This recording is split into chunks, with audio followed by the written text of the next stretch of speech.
Ndicela ke ngoba singene ke kulo msebenzi.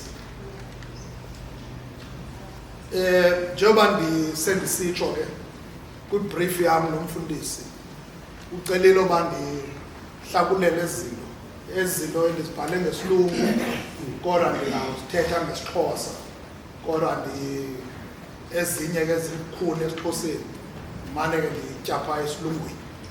Ndiyathemba uba sizoshiyana noko. Zizinto ke eziqulathwe ke yile ncwadi ndiyenzileyo apha yozotyebisela abakhokeli namagosa ngalo msebenzi wabo.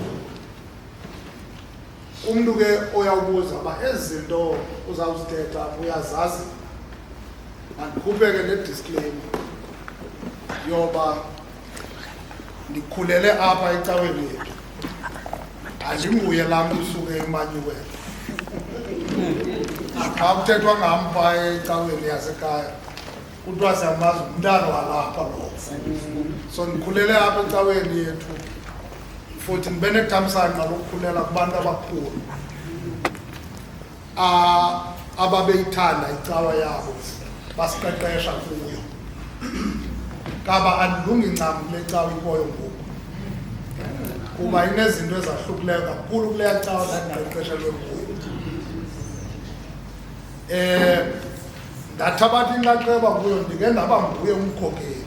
So mna ndithetha ngumkhokeli ndithetha nge-experience endake ndayinikwa phaa ekhaya yoba ndikhokele. Ubugosa ndalasta unyaka oyi-1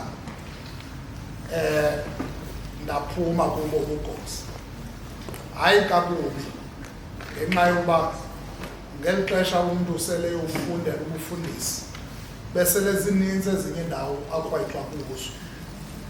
Ndayeka ke ubugoseni bebakhe. Ke ndawabhalela amadodana phaa ekhaya. Ngoku ndingumfundisi apha ecaweni for 20 years ndingumfundisi. So kudala ndidishana nale nto ndizayithetha. Nezinye ke zabe zichazwe ukuba ngibeke ndazibolekwa apha ecaweni uba mandibambe phaa. So yonke ke le nto ndiyibhalileyo apha ndiyiqokelele kumava wam wokukhokela apha ecaweni kusukela kwixesha ndingekabi ngumfundisi nangoku sele ndingumfundisi. Isuka kulo mava. Ayithi ke i-right yonke oba nina ninandibuza imibuzo, aninawukhomenta, aninawulungisa nxa kukhona indawo eniyibonayo mhlawumbi ayiyo. Ivulelekile. Bendenzela nje umntu obuzayo uba do you know these things that you're going to talk about? All right? Naza ke izinto endizawuthetha ngazo zezi sendizidwelisile phaa ndizozifunda ke. Ngokufutshane ndizawugxila kwimvelaphi yeklasi nenjongo yayo oba kubekho iklasi suka phi nenjongo yayo. Okwesibili ndigxile kwinto yoba kukho into esithi masibiza yinkonzo yobubusile, i-Wesleyan spirituality. Ndigxile ke kuyo. Nombuzo kuphendula uba yintoni irhamente, i-original form yayo ngoku yayiqala yayenziwe njani, yayilandela iphi inkqubo, ukuhlela iklasi, iroli neempawu zomkhokeli, ndiye kwiroli kunye nomsebenzi wamagosa owesekethe nawamabandla, amagosa i-trust properties kunye namagosa omthendeleko. Then ke siqukumbele ke. Umseki webandla kwesi slide esi ndilanda nje imvelaphi yeklasi. Umseki webandla indoda yayikhokele kuba koonyana bakaWisile, oonyana bakaSamuel Wesley. Indoda ekuthiwa nguJohn Wesley yamisela ke le nkqubo yeklasi njengendawo yokukhongozela abantu abasaqalayo uhambo lokungenela ukulandela uYesu Kristu njengenkosi. Igama endilisebenzisileyo phaa lesilungu lithi ports of entry. Abantu balapha eKapa banawuxakwa yiport kuba ipoti laa ndawo kufikela kuyo inqanawa. Alright, so inqanawa ifikayo ifikela phaa edoksini. Uwisile ke wayimisela le nto yeklasi njengendawo apho kuzawuthi umntu nxa efika ebandleni angeniswe khona, angeniswe phaa eklasini khona ukuze ayokusokishwa.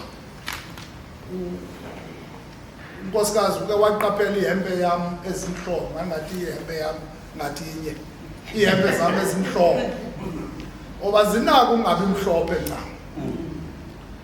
Wathoba ke ndiyindoda ekholwa ukuziphathela izinto zakhe. Uyayazi unkosikazi uba andifuna ukukhalazela mntu. Ezi sheti ke ndiyazihlambela, mane ndizithatha ndizise kubantu abahlambayo phaya kwezaa ndawo. So buya ke ngoku ekhalaza uba ezi sheti azikho mhlophe ezi, noba phaya elondri bafika bazifake nje ematshini zivaswe.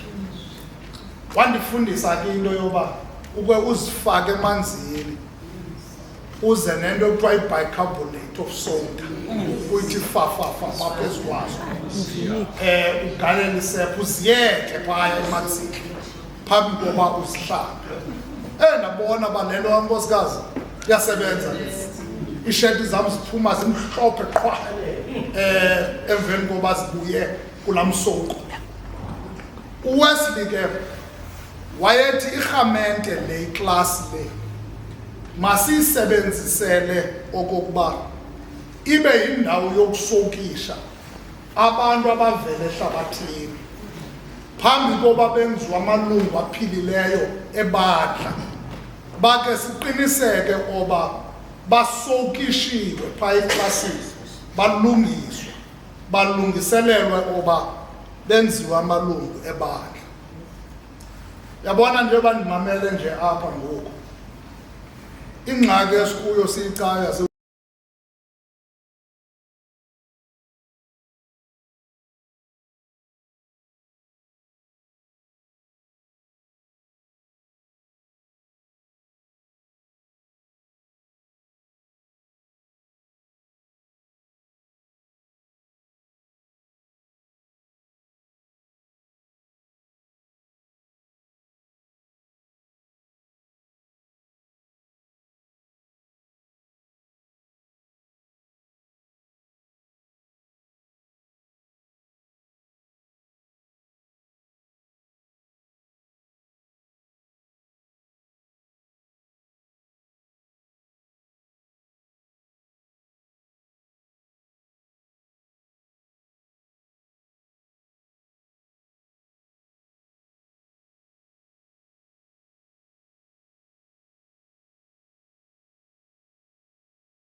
maka create atmosphere apha yokufunda nokwabelana. Bakhokeli bam nikhona bakhokeli? Into yokuqala kumele mama uyenze ukuze sikwazi uba iclass le siyifacilitate ngendlela right, in structuring it, in making sure it's structured. Wena mkhokeli iba open ekuthini iclass le mayibe ne-atmosphere yokufunda nokwabelana. Kungabikho Mr. Know It All and Miss Know It All. Sihamba kunye ne? Okwesibini, ungayifukami mkhokeli uyigcina apha kuwe. Ndim umkhokeli omiselwe ngamagosa akhe. Alright? Vulela oba uthi nangoku uyazi unolwazi. Uvulele abantu ispace soba bafunde. Sihamba kunye ne? Ibe indawo yokufundisana. Abakhokeli ndithethe nabo kaninzi ndothuke eMonti. Qonda enzima lento yokhokela Victoria. Uthuke eMonti. Umkhokeli athi kumsipha eTambo eMonti. Athi kumfundisa hayi. Akho umuntu phaa class unokhokela. Babantu babona mna ndedwa. Qonda Thixo sikude wayiwayo. Wawuthi umkhokeli waseTambo. Athi akho bantu bokhokela. Ngayiva noko loo nto ezilalini. Kuthiwa amagogo balele bonke. Ndim ndedwa ufresh. Sihamba kunye ne? Abantwana abantu bonke bazophangela apha konke ugugileyo. Yayitsho. Athi ndim ndedwa ubone obashem. Akanayo enye idea lento ngaphandle kwakhe ubona yena. So bakhokeli ibulale ife into yokuthemba wena wedwa. Sihamba kunye ne? Abo bantu sikunike bona phaa eklasini. Sikunikela oba ucreate ispace sobakhulisa. Kukho into ethandwa zii-insurances zithi should you die, right? Two insurances last day, should you die, senzela oba should you die, should you die. La class ibe ngabantu siyazi oba umkhokeli ogudi kumkhokeli othi ngoba saqhuba iclass abe nabakhokeli abayi-12 angathi noba mina ndikhupha mna mongameli ukhona omnye umkhokeli wayeclass. Sihamba kunye ne? Awuzokwazi uyenza loo nto umkhokeli ngaphandle koba iclass yakho ivuleke oba ibe indawo yokufunda nokwabelana. Yonke into ingenziwa nguwe. Okay? Ingabi nguwe wenza yonke into. Yes. Okwesibini, phambi koba ke uthandaze njalo njalo, wanikeza ithuba amarhamento babelane, alright, okanye asherishe izinto. Umzekelo, abanye may want to thank God for izinto azenzileyo, abanye bafuna ithuba lokuthula imithwalo yabo, abanye banezinto abafuna uthandaziswa kuzo, abanye mhlawumbe they want to share a scripture njalo njalo.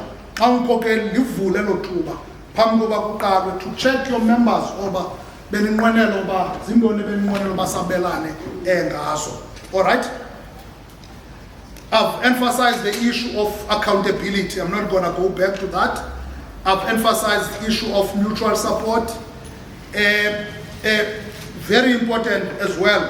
Oba nxa niseklasini ucreate ispace, umkhokeli create ispace for amalungu oba azipledge ngokwawo oba zeziphi izenzo zenceba endinqwenela uba ndizenze. Alright? Mhlawumbi amanye amalungu abone umuntu ohlelelekileyo phakathi kwethu okanye afuna ukukhupha izinto ezithile uwanikele ithuba loba azenzele ngokwawo, create a space. Very important this thing. I've learned it now oba it's a very important thing.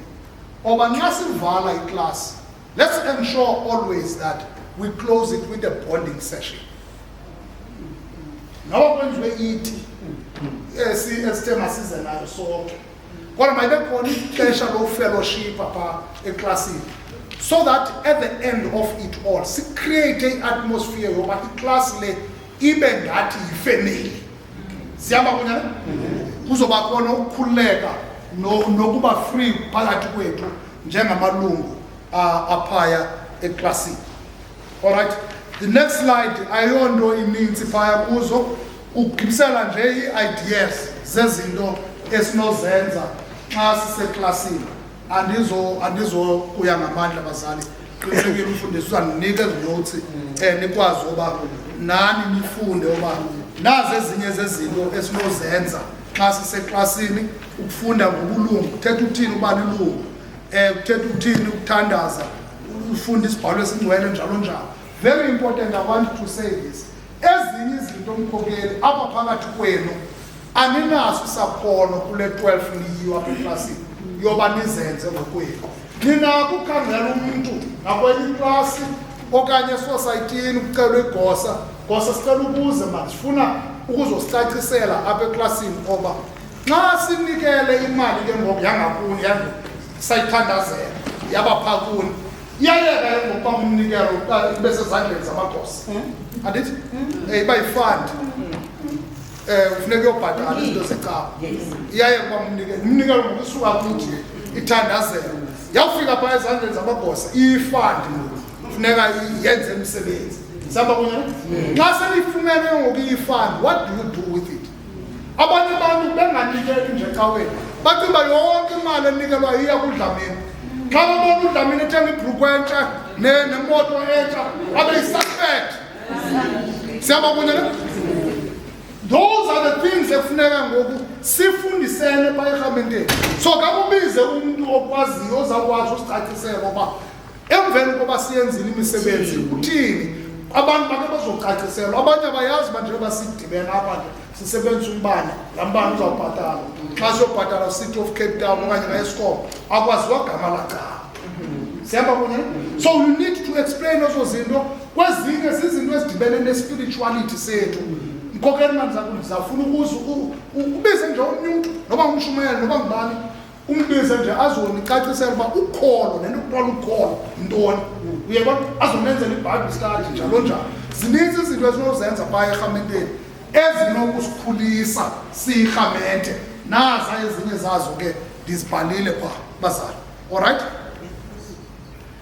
Irole ke yomkhokeli ngokukawisile nale nto ke anizoyikhangela kude ikhona ku-laws and discipline yonke le okay bese ndiyithethile ke uba is to inquire into the inward spiritual state of the members.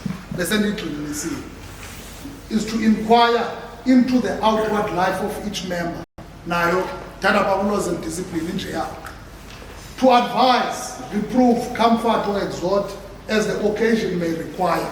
All right? Number 3 funa uthetha ngayo pha is to visit the sick members. All right? Mkhokeli masigcine simaintaine into yokukhathalela abantu ingakumbi xa begulayo. I was so embarrassed when you said Muhammad has been 8 months sick. 8 months sick. Yeva?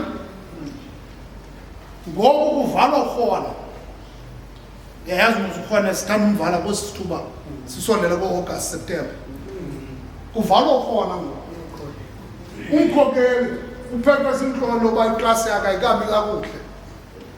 Ukhangela lo mrhamente oba yefuna ukangeni kukhona. Umrhamente response, I've been 8 months sick. You never saw me anywhere, but you have the guts on Buza Small. I'm not coming work for 8 months, for full 8 months. But you don't put him out. Somebody but when you don't see your member in church, and nobody say it by guilty. Thanda kakhulu uhamba. Ndiyayibona loo nto ingenile ngoku nomama. Thanda kakhulu uhamba besithubeni. Abantu abafuna ukukhonza icaweni esosayitini. Bayingxamela kakhulu icaweni esekethe. Necawe ephumayo esithilini. Abayifuni icawe esosayitini.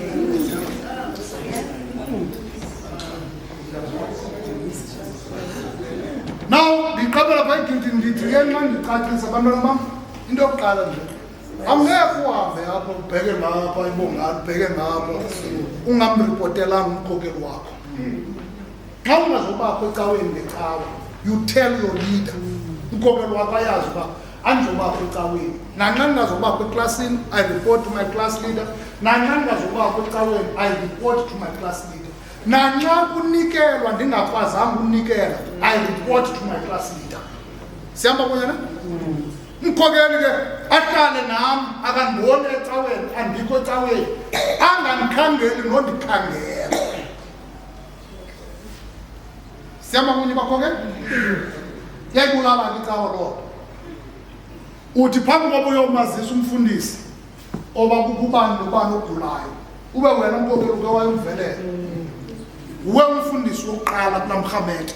La mrhamente ogciniswe wena nguwe umfundisi wakhe wokuqala. Phambi koba uyomripota kumfundisi namagosa, sugqithisa imessage evele ebantwaneni, uyigqithise emagoseni, wena ungakhange uye wena mkhokeli. Sihamba kunye nabakhokeli? Thank you so much. Befuna uyiqinisa ke lo ndawo. Naza ke yindawo yokuba simane sikrwecana pha. Sanona wam? Wemna. Uyakhala unkosikazi wakho. Uyakhala unkosikazi wakho. Wena izipho zobabalo unazo. I-spiritual gifts ezunazo. Kodwa uyakhala unkosikazi. Nakuhle oba lendlela ushumayela ngayo. Sitshophi? Sitsho kulo mrhamente, erhamente. Sithi nakuhle manje mzalwane wam oba lendlela esisitepu ubetha ngaso sihle, siyasithanda. Qhakha ulungise batha. Siyaba kunyana? Asigwebi. Siyakuncedisa. Siyaba kunyana? So, spirituality eso sobuwisile. Spirituality of holding one another accountable, watching over one another in love. Every week, I want to emphasize this. This was done every week in the class meeting. Members were called upon to give account of their discipleship life daily. All right? So every week umkhokeli beqokela amarhamente wakhe abuze kuye oba usayiphilelana inkosi. Emoyeni wakho usamvana uThixo. Siyapha kunye bazana. Njengoba uhlela apha kwezi zitulo nje usenokwenzeka uba wadisconnecta kudala. Awusamva uThixo. So irhamente ibe yindawo yokukhwezela. Apho umkhokeli azawubiza umrhamente, irhamente igqibane, kubekho umbuzo oba usayiphilelana inkosi. Usawalangazelela namathuba owuzuzwa kofefe. Uthi uba ungekho emthendelekweni, umkhokeli uyawajonga amarhamente wakhe bengekho emthendelekweni, awavizithele athi kuwo, ndibone ungekho emthendelekweni, ndathi mandizosabela mhlawumbi kukho into ecinezela umoya wakho. Xa yethu yokuqala, the old church, le enidi renewal, yayihamba apho bazana. All right? Okwesibini, with regards to accountability, there were two criteria. Eyokuqala kwakusetyenziswa i-general rules. Apho each member was questioned about their spiritual growth. All right? Setyenziswa the general rules. Do no harm, do good, attend upon all the ordinances of God. Buzoba njengoba waphila apha evekini, akho bantu bangcwelekekileyo yona ngenxa yakho. You right? Akho mbuzo uke wayenza, akho kwenzakaliso uke wakwenzana. Phaya erhamenteni iyindawo apho inhlalo yakho yemihla ngemihla iphendwa khona. So you were to account about how you live there. All right? Before I go to amongst the other questions, Pai Kaya before the Kaya Bazar Bamse before. Pai Kaya, kwa kwani mama wenye fani, ayithanda futhi ba ayifane prominent Pai Kaya. Very prominent. Yonke into kuthiwa ivenkile yabo. Yonke into kuthiwa Peterbon bengekho my friend apha. Peterbon. Kwazi umama pha ezojoyina icawa. Andiyazi uba nisayenzani kodwa mna ndisayenza. Ngoba amalungu agqityiweyo phaa eklasini agqitha umhlanganiso wabakhokeli phambi koba abheke eluzalisweni. Kwathi ngale mini azisiweyo ngoku uziswa ngumkhokeli walaa klasi yabaqalayo oba uvuthiwe. Kwakho umama abadalayo bayicala, umama uDasho, umama uRhungu, umama ubani bakhona apha kumhlanganiso wabakhokeli. Kudala nabo bengabakhokeli. Yayingekabikho le nto i-laws and discipline ye-9 years tonto. Kwakudala berhuqa. Uyayibona? Baphakama phaa kulaa ntlanganiso bathi, Mongameli, umama lo phaa kwakhe uthengisa utywala, umyeni wakhe wayinento enkulu etaveni kuthiwa yiLas Vegas. Wathi umama lo phaa kwakhe uthengisa utywala ngeke thina simvotele bangeniswe ebulungwini becawa kungekavalwa laa nto yaphaa kwakhe.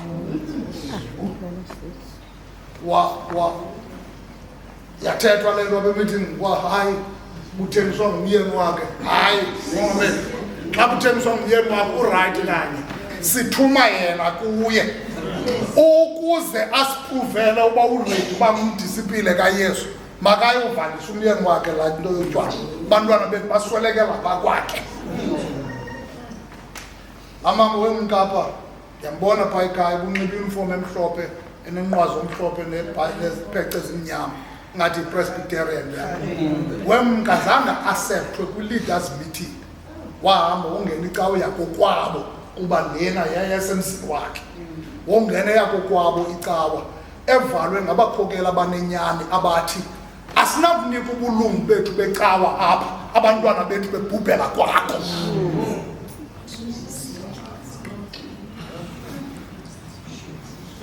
Abantwana bethu babhubhela kwakho, kodwa wena umama umanyana yathandaza. Wathi abakhokeli bethu abanenyani, hayi asimaleki ngobulungu becawa, kodwa makakaqala ayovala laa nto yaphaa kwakhe, achazele umyeni oba makakhangele enye indlela yokuphila kuba leya iyabenzakalisa abantwana bethu. Hayi Jesu. Phakathi kwemibuzo yayibuzwa phaa erhamenteni kukuba uyayazi uThixo ukunikeze imali ngaphezu kwezinto zonke oba uthenga izinto ezingundoqo ezimfuno for usapho lwakho, wondle abangenanto, unxibise abangenanto, ulondoloze abangenandawo, khathalela abahlolokazi, and as far as it goes to relieve all the wants of all humankind, wenze nazo zonke izinto ezizidingo zabantu. Le nto sixakene nayo today iyarhamente kwafika kuthethwa yini each and every second, abantu abanikeli kuthiwa makubizwe nee-expert zofundisa ngomnikelo. Umfundisi ubani uyayazi umnikelo, makebizwe yena azosifundisa. Yayingeyo nto ifuna befundisa, yayinto ethethwa ngumkhokeli namarhamente erhamenteni. Umrhamente ephuma erhamenteni, umrhamente efundisiwe into yoba imali iyintoni kumntu olandela uThixo. Ingeyonto efuna uba makubizwe umfundisi azokwenza i-workshop ye-giving. Ento ze-giving zizinto ezikho ngoku because we have neglected izinto zokuqala zoba abakhokeli bethu babe capacitated, bayazi oba injongo yobukho berhamente yintoni. Rhamente phekwa phaya erhamenteni yakhe oba afunde ukuyisebenzisa imali ngendlela ethandwa nguThixo. Siyama kunye? Thank you so much. So iklasi le yintoni ke? Nto andizoya kuzo zonke bazali, ezinye sendiphile kuzo. Kodwa iklasi into yokuqala sisikolo sobudisipline. Nandiva abazali bam, nayiva ilanguage yam, nayiva sibakhulu ilanguage yam, andithi sisikolo sobucawa.